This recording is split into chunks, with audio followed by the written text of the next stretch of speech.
नमस्कार दोस्तों, investing India के बहुत ही फ्रेश एपिसोड में आपका स्वागत है। तो चलिए शुरू करते हैं। यहाँ पर दोस्तों सबसे पहली अपडेट निकल कर आ रही है केरला स्टेट से, जहां पर Kerala shipping and inland navigation corporation ने स्टेट में फिशरी सेक्टर को बूस्ट करने के लिए US based firm EMCC international India private limited के साथ 2,950 करोड़ का एक deep sea fishing agreement sign कर लिया है। बेसिकली इस एग्रीमेंट के अंतर्गत EMCC India international private limited Kerala में फिशरी सेक्टर के लिए एक पूरा न्यू इकोसिस्टम और एक न्यू इंफ्रास्ट्रक्चर बिल्ड करेगी, जिसमें वर्थ 400 करोड़ के ट्रॉलर्स की मैन्युफैक्चरिंग की जाएगी और साथ ही साथ fishing harbours, processing units, fish selling के लिए 200 आउटलेट्स, इस तरह के सभी प्रोजेक्ट्स पर भी काम किया जाएगा। आप स्पेसिफिकली कह सकते हैं कि EMCC international India private limited Kerala के फिशिंग सेक्टर में उनका एक खुद का फुल फ्लैज बिजनेस स्टार्ट करेगी, जहां पर फिशिंग सेक्टर से रिलेटेड अप्रोक्सीमेटली 25,000 लोगों को एम्प्लॉयमेंट मिलेगी। Kerala shipping and inland navigation corporation का काम बस इतना है कि उनको EMCC international India private limited के लिए एक बेसिक इंफ्रास्ट्रक्चर का कंस्ट्रक्शन करना है, जहां पर वो उनके वर्थ 400 करोड़ के ट्रॉलर्स की मैन्युफैक्चरिंग करेंगे, जिनको देश में फिशिंग इंडस्ट्री से रिलेटेड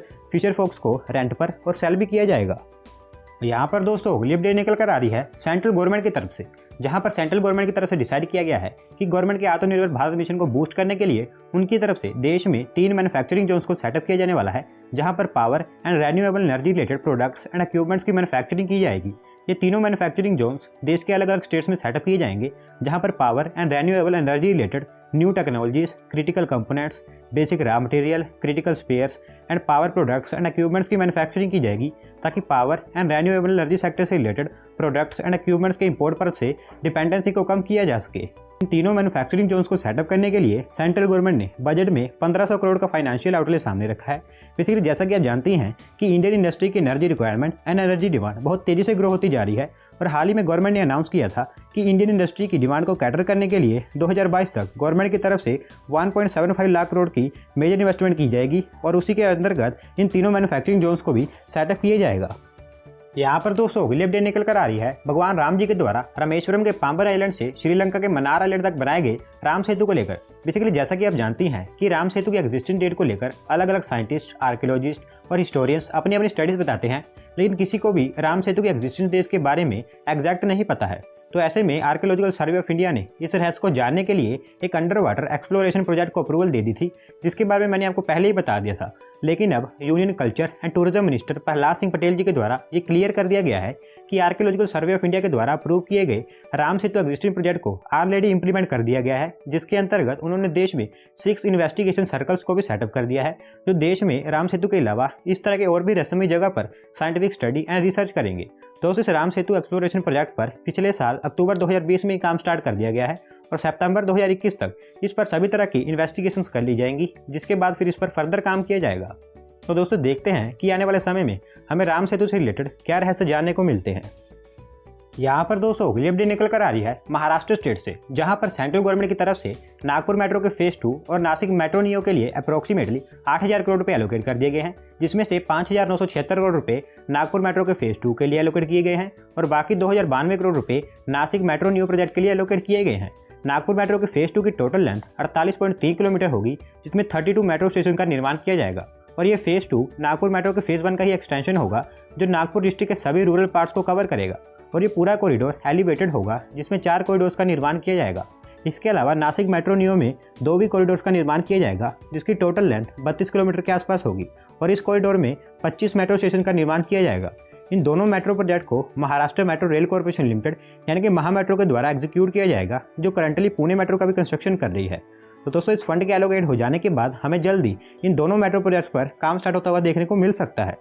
यहाँ पर दोस्तों अगली अपडेट निकल कर आ रही है मिनिस्ट्री ऑफ डिफेंस की तरफ से, जहाँ पर ministry of defence and central government की तरफ से बहुत सारे Indian defence equipments and products के एक्सपोर्ट को मंजूरी दे दी गई है, जिसके अंतर्गत 156 डिफेंस इक्विपमेंट्स को दूसरे देशों में एक्सपोर्ट करने के लिए अप्रूवल दी गई है। इन 156 डिफेंस इक्विपमेंट्स में 19 aeronautical system, 16 nuclear biological chemical equipments, 41 armament and combat systems, 28 naval system, 27 electronic and communication systems, 10 life protection items, 4 missile systems, 4 microelectronic devices and 7 other defense materials and equipments शामिल हैं, जिनको दूसरे देशों में export करने के लिए अप्रूवल दी गई है। और इस पूरी लिस्ट को defence research and development organisation यानी कि DRDO की तरफ से रिलीज किया गया है। अभी कुछ समय पहले गवर्नमेंट ने आधुनिक आकाश मिसाइल सिस्टम को एक्सपोर्ट को भी मंजूरी दे दी थी, और अब इंडियन आर्मी के BVR air to air missile Astra anti tank guided missile Nag और ब्रह्मोस वेपन सिस्टम, इन सभी को भी एक्सपोर्ट की मंजूरी दे दी गई है। बेसिकली मिनिस्ट्री ऑफ डिफेंस उनके defence production export promotion policy 2020 के अंतर्गत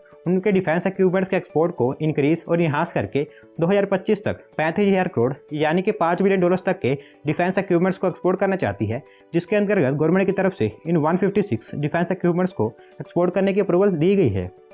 यहाँ पर दोस्तों अगली अपडेट निकल कर आ रही है ministry of road transport and highways की तरफ से, जहाँ पर उनकी तरफ से IIT BHU के साथ एक मेमोरेंडम ऑफ अंडरस्टैंडिंग साइन कर लिया गया है, जिसके अंतर्गत ministry of road transport and highways and IIT BHU देश के और भी IITs के साथ मिलकर देश में इंफ्रास्ट्रक्चर सेक्टर के लिए न्यू टेक्नोलॉजीज एंड स्टडीज करेंगी, ताकि कैसे हाईवेज एंड रोड कंस्ट्रक्शन के प्रोसेस को स्पीडली कंप्लीट किया जाए और कैसे देश में हाईवेज का कंस्ट्रक्शन इको फ्रेंडली तरीके से किया जाए। बेसिकली जैसा कि आप जानते ही हैं कि हमारे देश में बहुत सारे प्रोजेक्ट्स इन्वायरमेंटल क्लियरेंस के कारण या तो डिले हो जाते हैं और या फिर कैंसिल हो जाते हैं। तो इस तरह की सभी प्रॉब्लम्स को ओवरकम करने के लिए ministry of road transport and highways देश के बहुत सारे IITs के साथ मिलकर कोऑपरेट करके रोड एंड हाईवे कंस्ट्रक्शन के लिए new ways and new techniques को डिस्कवर करना चाहती है, ताकि आने वाले समय में देश में कोई भी इंफ्रास्ट्रक्चर प्रोजेक्ट इन्वायरमेंटल क्लियरेंस जैसी प्रॉब्लम्स के कारण कैंसिल या फिर डिले ना हो, जो कि union ministry of road transport and highways का देश में इंफ्रास्ट्रक्चर प्रोजेक्ट्स को जल्दी से जल्दी कंप्लीट करने के लिए एक काफ़ी अच्छा इनिशिएटिव है। यहाँ पर दोस्तों अगली अपडेट निकल कर आ रही है इंडियन इलेक्ट्रिक 2-व्हीलर कंपनी एथर एनर्जी की तरफ से, जहाँ पर उनकी तरफ से तमिलनाडु के होजर में उनकी newly built EV manufacturing facility का ऑपरेशन स्टार्ट कर दिए गए हैं। बेसिकली आज से 14 महीने पहले एथर एनर्जी ने तमिलनाडु गवर्नमेंट के साथ होजर में 4 लाख स्क्वायर फीट के एरिया में एक न्यू EV मैन्युफैक्चरिंग फैसिलिटी को ओपन करने के लिए एक MOU साइन किया था, जहाँ पर एथर एनर्जी इंडियन ऑटोमोबाइल इंडस्ट्री के लिए 2-व्हीलर EV की मैन्युफैक्चरिंग करने वाली थी, जिसे अब फुली स्टार्ट कर दिया गया है। इस EV मैन्युफैक्चरिंग फैसिलिटी को तमिलनाडु गवर्नमेंट की EV पॉलिसी के अंतर्गत सिलेक्ट किया जा चुका है, जहां पर इनको तमिलनाडु गवर्नमेंट की तरफ से कुछ इंसेंटिव्स भी प्रोवाइड करवाए जाएंगे। इसके अलावा एथर एनर्जी का ये भी कहना है कि वो इनकी न्यू EV मैन्युफैक्चरिंग फैसिलिटी में EVs की मैन्युफैक्चरिंग करने के साथ साथ लिथियम आयन बैटरीज की मैन्युफैक्चरिंग भी करेंगे। तो दोस्तों आने वाले समय में हमें जल्दी एथर एनर्जी की तरफ से मार्केट में कई न्यू इलेक्ट्रिक 2-व्हीलर्स देखने को मिल सकते हैं। यहाँ पर दोस्तों अगली अपडेट निकल कर आ रही है केरला स्टेट से, जहाँ पर केरला गवर्नमेंट की तरफ से टाटा कंसल्टेंसी सर्विस यानी कि TCS को केरला के पल्लीपुरम में अंडर कंस्ट्रक्शन टेक्नो सिटी में एक डिजिटल IT हब को सेटअप करने के लिए अप्रूवल दे दी गई है। बेसिकली जैसा कि आप जानते हैं कि केरला के पल्लीपुरम में टेक्नो सिटी नाम का एक टेक्नोलॉजी पार्क 500 एकड़ के एरिया में अंडर कंस्ट्रक्शन है, जहां पर अब TCS को भी एक डिजिटल IT हब को सेटअप करने के लिए अप्रूवल दे दी गई है। TCS की digital IT hub techno city में 97 एकड़ के एरिया में सेटअप की जाएगी, जिसके फेज 1 को नेक्स्ट 28 मंथ्स के बीच भी सेटअप कर दिया जाएगा और ओवरऑल इस IT हब में अप्रोक्सीमेटली 1200 से 1500 करोड़ तक की इन्वेस्टमेंट की जाएगी। ये digital hub IT manufacturing, aerospace and defence sector से related engineering, product development and IT services को होस्ट करेगा, जहां पर फेज 1 के दौरान 5000 न्यू जॉब्स जनरेट होंगी और इसके ओवरऑल एक्सपेंशन के बाद ये IT हब टोटल 20,000 से ज़्यादा न्यू जॉब्स जनरेट करेगा। इस डिजिटल IT हब में robotics, machine learning, data analytics, blockchain and IoT product से रिलेटेड न्यू टेक्नोलॉजीज पर काम किया जाएगा। इसके अलावा इस IT हब में IT स्टार्टअप्स को प्रमोट करने के लिए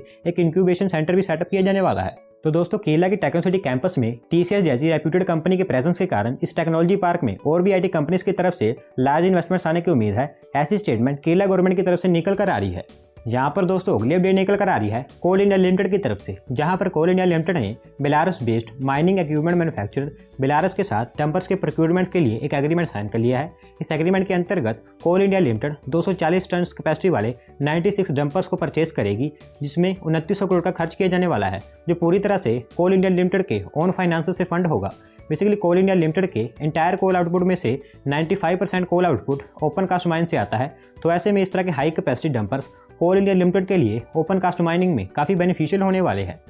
तो दोस्तों आज की वीडियो में बस इतना ही। अगर आप अपनी तरफ से कोई अपडेट सबमिट करना चाहते हैं तो डिस्क्रिप्शन में दिए गए लिंक पर क्लिक कर सबमिट कर सकते हैं। और अगर आज की वीडियो पसंद आई हो तो वीडियो को लाइक करें, चैनल को सब्सक्राइब करें। धन्यवाद आपका वीडियो को देखने के लिए।